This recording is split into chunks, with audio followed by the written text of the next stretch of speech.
everybody, and welcome back to another episode of HR Won't Like This. I'm Amy, I'm Daniel. and today, We have a sad story, guys. well, it's a sad story and also a serious story. And it's a funny story also, actually. Yeah. It's all of these three genres mixed together. You know, like if there was a soundtrack to this story, like it's gonna be As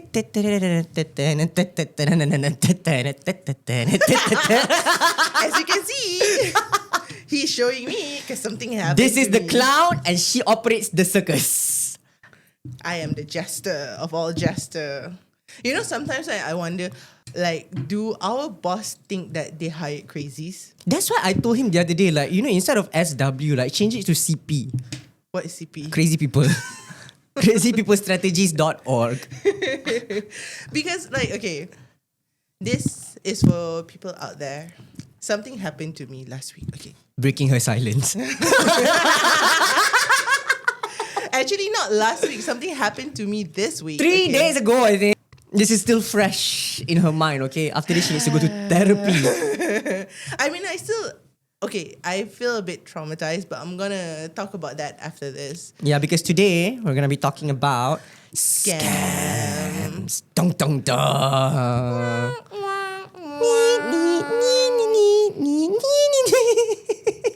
And yes, I got scammed. Oh my God. I mean, I got scammed, but fortunately, my money did not like transactioned. It's not just scamming people. Like, she was accused of... Wait, not yet. Oh, not Calm yet. down, calm Oh, down. okay, I'm okay, gonna tell you the whole story Okay, so okay, that okay. everybody should know the newest modus operandi. Yes, we are Yeah. bringing awareness here. Okay, Yeah. before she starts, right, I just want to make like a small little PSA to everyone. If you are ever a victim of scam or anyone that you know is a victim of scam, please, please, please, please speak up.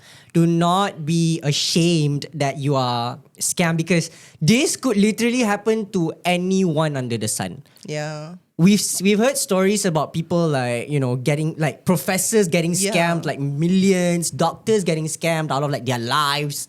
Yeah. And this is not something to be ashamed of. This is something that needs to be addressed accordingly and as fast as you can so that we are doing our part to stop these scammers from like victimizing other people. Yeah, that's true. So that's my PSA. You know, I like to make my trauma to a comedy, and this is my life, and that's how I cope with stuff. Unfortunately, Well, trauma is tragedy plus comedy, no? Well, to some people, yes. To some, does not. They need to learn to take trauma as like something comedic because if not, they're just gonna Yeah, be they will bitter be old more people. depressive. Yeah, that's Yeah. true. Look at what she's doing. Yeah, I'm using this as a content for this video. Yeah, we're capitalizing on her trauma so that we can make other people feel better. That's what we do. Okay, so let me tell the chronology of the story. Yes, please. On Wednesday, 11th of June, I got a call at 11:20 from a girl named Nadia. Oh, I have all the name, I have all the ID number and everything. Okay, this girl claimed that she is from MCMC, and I, for the love of God, I believed it. Please spare your comments on how stupid I am. Okay. Don't spare. Flood the comment section, please. And then this girl told me that my work number is being used as a scam for this guy named Lim Peng Kiong. Lim Peng Kiong, who is a gangster in Kota Kinabalu. And then apparently she told me that, okay, I'm gonna connect you to this guy. His name is Azlan. Azrul or Azlan. His ID staff badge is 101032. You know, they're just like taking 0, 1, 2, 3 and just like reshuffling it know. around. Oh my God. And then he is apparently what is Ketua Pengurusan Maklumat in English? Information manager. I have Yeah, no he's clue. like an information manager in MCMC, and he told me that because of my number is in Sabah, so I have to go to the police station in Sabah. But mind you, I am not in Sabah. She's I'm never here. been to Sabah. I'm in KL. Like what? I've been to Sabah, but I've never been to Sabah during the time that it happened. Apparently, they told me that it happened during 3rd of June to 10th of June. Actually, right now that you never told me this detail, but like, why didn't it click in your head? You're like, I've never been to Sabah. I During told that time? them. I told them. I've never been to Sabah during that time. And then they're like, oh, maybe because your number has been used by these people because, okay, data leakage has always been a thing. Yeah, right? that's true. So maybe because of that, people use my number, and that makes sense. You know, right? And then this Azlan guy, he was like, okay, since you cannot be here in Sabah, let me contact you to an emergency number to the police station in Sabah.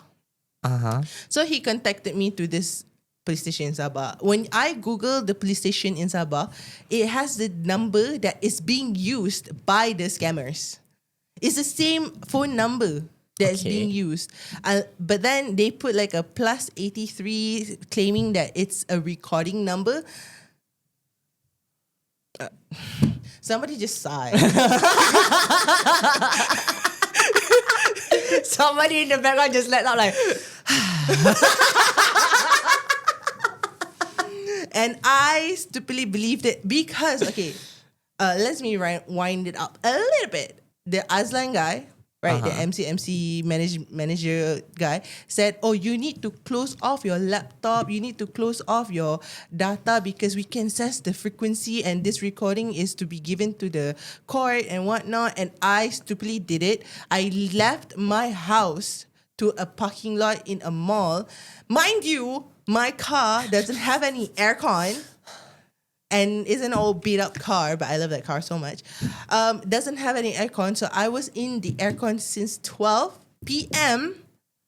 and I finished everything at 6 Yeah, p.m. so she basically had like a 6-hour sauna hot box session in her own car.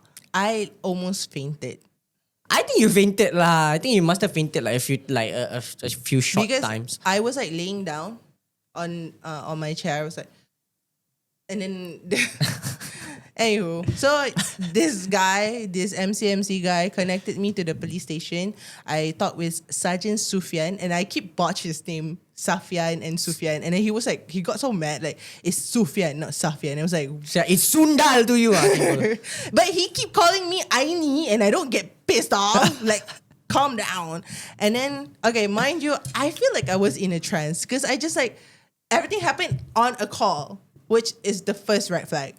And he told me that, oh, because of people reported your number and some of them got their money taken because of your number, blah, blah, blah. Okay, I'm going to check with Bukit Aman HQ Bukit Aman, the main police station here for the whole nation, right? So they checked my IC number. Yes, they have my IC number. I didn't need to tell my IC number. It's 9707. Sinyal lah, bawang. Scam her some more. They have my IC number. And then they check with quote unquote Bukit Aman. There was like, you know how police usually have like radios every station, right? So they radioed the Bukit Aman station, which is also a red flag. Because you're supposed to know that Sabah and freaking KL is so far away. You cannot radio. There's no way. Radio. That's the thing I mean. Oh my god. Radio works in frequency, right? So I did not realize at that time. Okay, and then they say that my IC number is So-and-so. connected with a money laundering and drug dealing businesses for Lim Peng Kiong. And I was like, huh? And I told them like, what the heck is going on? And then they say, oh, because your IC number is used to register under a CIMB card. And I keep telling them, I have never had a CIMB card. I've never registered CIMB at all. Yeah. And then they say, oh, then why do they have it? You at a first phase of like an investigation, which is like important investigation, and they give me like all these acts, court acts, whatever, right? And then they brought me to an inspector. That sergeant connected me to this Inspector Tuan, and I keep remembering Atika. I keep remembering Atika because I keep saying yes, Tuan, yes, Tuan. And I was like, am I talking to Atika? Yes, Tuan Atika. But their voice sounds so like, you know, like a typical police voice, like very Very, like, deep. very like garang. Yeah, very. Not like that lah.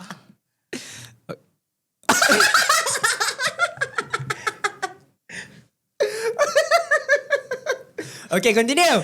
Okay, and then this Inspector Tuan was like explaining to me like, how come your number is there? Like, he was literally pushing me to give answer. He was And tilted lah because he didn't get the answer that yeah, he he wanted. was. And then I told him like, I can prove to you the date that I didn't apply for CMB. And then he was like, who is the police now? Me or you? Loh? Yeah. That is where the time where my brain is like, am I being scammed? But I do not know why. It didn't click at all. And then after that, this one guy, inspector, connected me to this one dato. How many people is this There's- thing being created? There's 5. You know you're like playing the telephone game or not? Yeah. Literally. Yeah, I think there's 4. Like the Nadia girl, the Azlan girl, the Tuan, and then this Dato Azmi. Okay. And then you know the Tuan said, have you ever talked to a person who have a title? I said, And- yeah, I've spoken to the Prime Minister Oh, before. I told him, oh, I've spoken to the Prime Minister before. And then he was like, oh. And then, so I got connected to this Dato. And then I had to like, quote unquote, merayu. Like, I have to plead to him to help me. And at that time, it was already 5 hours in the hot car. God. And he told me that, okay, let me contact Bank Negara, the National Bank, and check whether your IC, blah, blah, blah, lah. They were like talking about like, oh, let me help you to ensure your money is safe. You know, that's already freaking stupid already. Because if they already have a case against you, right, why would they still need to check it with Bank Negara? But I was so dumb. I didn't clock it. And then, because, okay, there's a reason why. I guess I got scared. I got super scared because there was a time where they say, if you tell anybody about this case, this Lim Peng Kiong case, you will go to jail, and the people who you told will also go to jail for 2 years. And I was like thinking, but if I tell Daniel will never survive in jail. What makes you think? Okay, I'm actually not. I might not survive in jail lah. I'm worried. That's why I was like, because in my head I was like, I need to tell Daniel. After this all over. Oh my God, I'm gonna tell you my side of the story after this, okay? Because it's crazy. And then during that call, all of them was like, the way they speak to me is like you know, like a police voice lah. That's why I didn't clock it. And then when the Datuk guy told me to transfer money to this TPA, which is a temporary protection account, he explained it to me that the temporary protection account is like 3 signature from Audit Negara, Bank Negara, and also from the court to approve for my money to be there. And I stupidly almost, it didn't almost. I actually did the transaction. Actually, right? Yeah. I did the transaction, and I still didn't realize it was a scam because they gave me the name and everything of the person's account. Right. So like they His name already is- had the signature, the 2 of the signatures, and the 3 of the signatures already lah. And then they gave me the name who's gonna quote unquote take care of my money at the time. Okay. And then his name is Muhammad. Wait. Oh my God, while she checks. I have the name. While she checks that, right? Okay. Let me just tell you, okay, what happened. Because it was on a Wednesday, on a working day, okay? So we were texting before. Wait, stop. I have the notes here. This should be in evidence. This guy named Muhammad Zahir bin Ramli, he claimed he is the head auditor for Hong Leong Bank. Why are they involving like multiple other banks? Yes, and then he gave me the what do you call it? The account number. The TPA account number. The account number. I only remember the first few numbers, and I already okay. And then we tried 4 times. 4 times rejected. God was like, okay lah, I want to give this girl a little bit of spook, but I don't want her to lose all of her money. So let's just leave it at that. It was, mind you, it was a working day, and at that time it was already 6 something, right? And then the guy was like, okay, it's already late. Let's just do it tomorrow. And then I said, like, okay. And then my first head was like thinking, it's a working day. I lost like 6 hours of working day, and it was supposed to be a podcast day today. I called our boss, Jose, and Mr. he Raymond, is Mr. like Jose somewhere in Paris or London. He's I'm in not sure. he's in Paris, okay? He was like, okay, continue. And then I just like, Jose, I'm so sorry. I don't know what happened. Like a police called me, and then he was like, Aini, you're being scammed. And that hit me, my soul, and don't know where, came to my body and be like, oh my God, I was being scammed. And then he was like, did he take your money? I was like, did he ask for transaction? I was like, yeah, he did. But it all rejected. Aini, you got scammed. I was like, oh my God. I went home calling my husband, crying, and he's like, okay, come home. And then when I got home, I was just crying like crazy. I called the bank. I literally froze my account. The next day, I changed everything. I even changed my number. That's my experience with a scammer. It was, when I realized I got scammed, I felt so stupid. So dumb. Yeah, I mean that happens lah because they take advantage of your vulnerability, right? Yeah, and the fearness, because they were like saying that, oh, if you tell people, your loved one's gonna be affected too. I told Jose because he's in Singapore. That's why I like don't mind. Yeah. It's like, how the hell did they? He has a roster of lawyers and like whatever to like back him up. So like he's not worried. So then Let me Oh, tell your you side. my side of the story, okay? What this woman did to me. I'm so sorry. She sent me spiraling down into an abyss that I was like, oh my God, what the happened to her? Okay, we were texting before, like in the morning, okay? She's like, oh, she was asking me something about the podcast. Do you think we should do like a voiceover, blah, blah, blah, blah? I said, no need, like, blah, blah, blah. And then suddenly I get a text at 12 because it was a busy Wednesday. Yeah. And I got a text, I'm in shambles. And I was like, okay lah, maybe, it's her usual, like, maybe it's a usual crying session. She's spiraling, whatever. I'm going to give her time. And then like 20 minutes after, I got another message. I'm filing a police report. I'm like, what the hell happened? Why is this escalating quickly?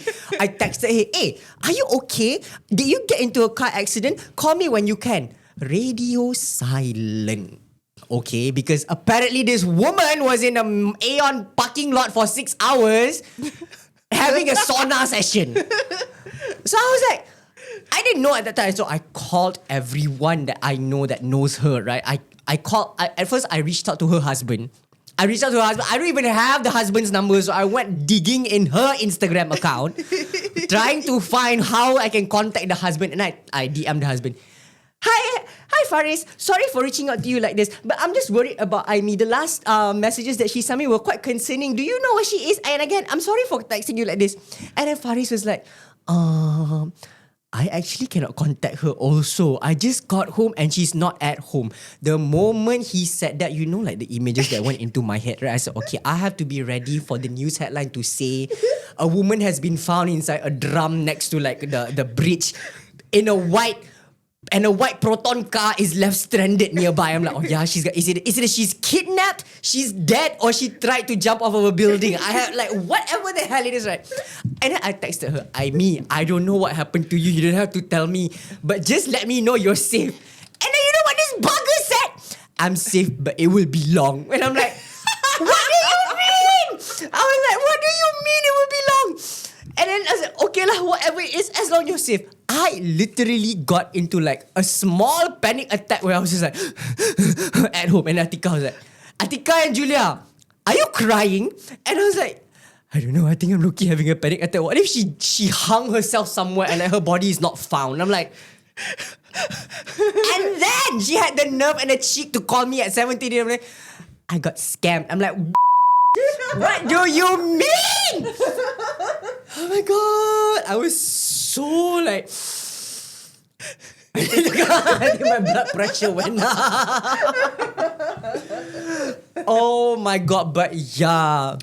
You didn't tell them that the fact, like, okay. I got her whole family involved. My husband got involved. My second sister got involved. The whole, like, not the whole team, but the Singapore and Malaysian team all got involved. They got into a call, and one of the We were playing Nancy Drew, trying to figure out what happened. Like, was she domestically abused? Like, did she have an argument with the husband? Is everything going okay with the family?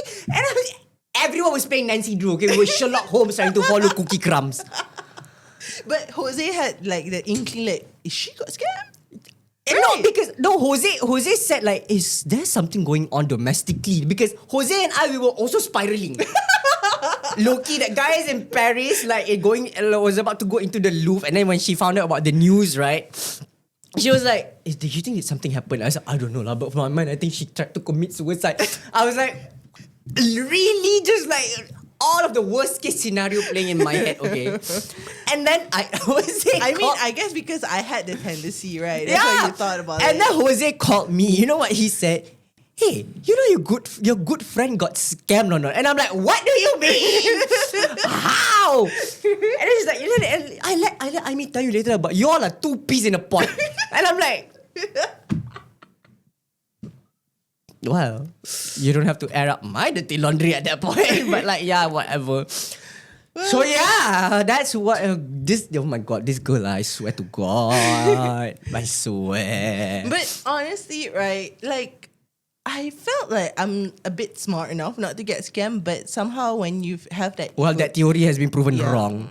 Apparently, you're not smart enough. No, because I thought we just sent a media release that, right, recently. So I thought it was one of the media, but then it was like MC. And I was like, okay, what is going on? And I have never heard of that MO before. It's new. I think it's relatively new. That one is new in Malaysia. Yeah. Apparently, it's not new in like Singapore. I told her, right? I said, I worked on a national scam campaign before. How But he are never you showed getting me. scammed? And she was like, I don't know. I'm so stupid.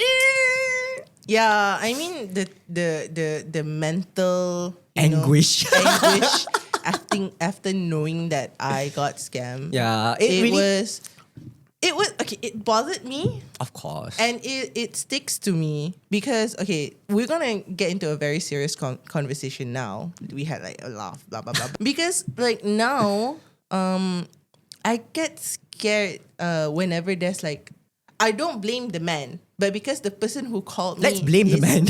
Let's blame man. the person who called me give me this image of like always wearing dark clothes, always wearing like cap, and every time I see like a single man wearing like those kind of figures, and I get jumpy now. I get a bit paranoid if I go out alone. I don't usually feel that way, and I felt so scared being at home alone. I have 2 cats, but what the they do? Yeah, I think those cats cannot help also lah. They're So- like, your problem, not mine. As long as I get fed.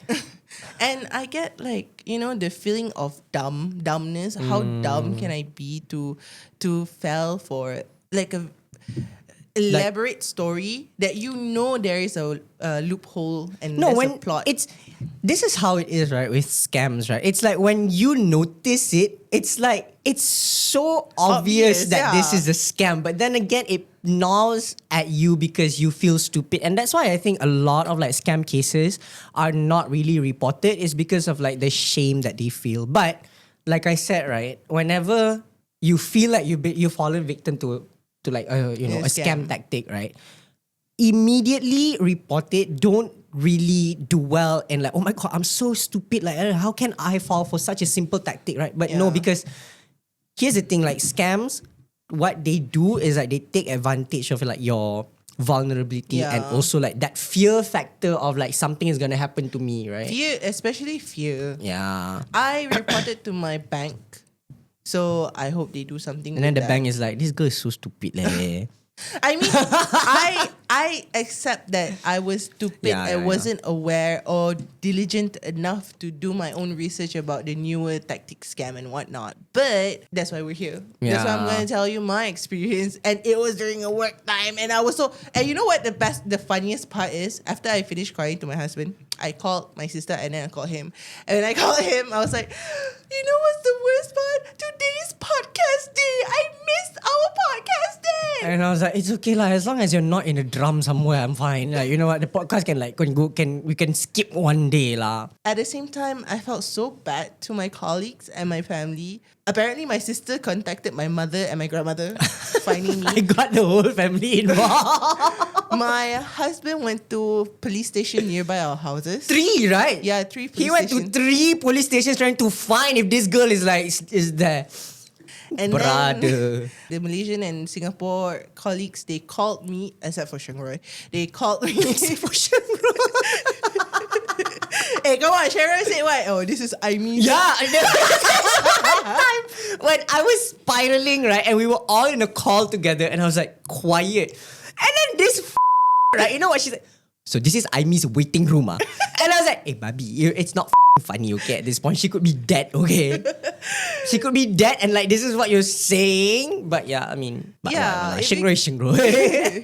If you get scammed, tell someone. Even Yeah. my husband told me that if you get scammed, don't afraid to tell people how you get scammed. How do you feel after getting Yeah, scammed? because- it's really, it gnaws on you and your mind. Yeah. Because you will, if you don't tell anybody, you will think that you're so dumb to the point you cannot, function anymore. Yeah, because you cannot trust yourself anymore. That's true. And by telling like stories like this, right, it's sort of like reclaiming back that power and taking back that shame that you have on yourself when it shouldn't really be there in the first place. Like I was also almost scammed. I think I told you, right? Yeah. Where, there was this... Sabah also. Yeah, it was also in Sabah. What is going on in Sabah? Like, there was this one time where I changed my number. I had a new number. I didn't change. I had a new number.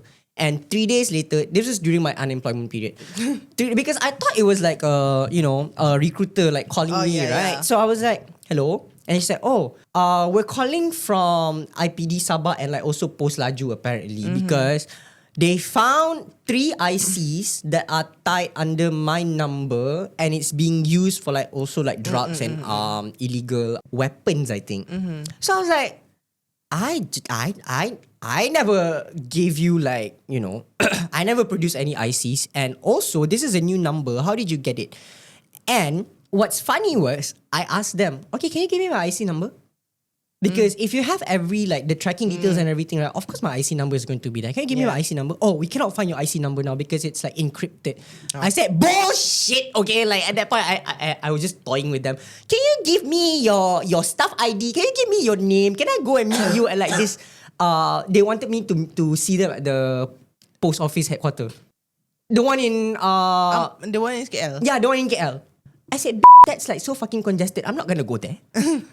I don't have the time. I don't have the energy. I don't have the resources. I'm unemployed. I said, bye-bye. And then they said, oh, okay, if you don't come, legal actions will be taken against you. I said, go lah. Come take. I have nothing to lose. But I don't want to end up in prison lah, please. Our boss was like saying that, hey, if you are in a tier 1 like investigation, Yeah, the Bukit Aman would will have been come at to her you. doorstep right We'll then be and like there, okay? knocking on your door already. They will be wasting time. Let me transfer you to 5 different people for us to get to the point.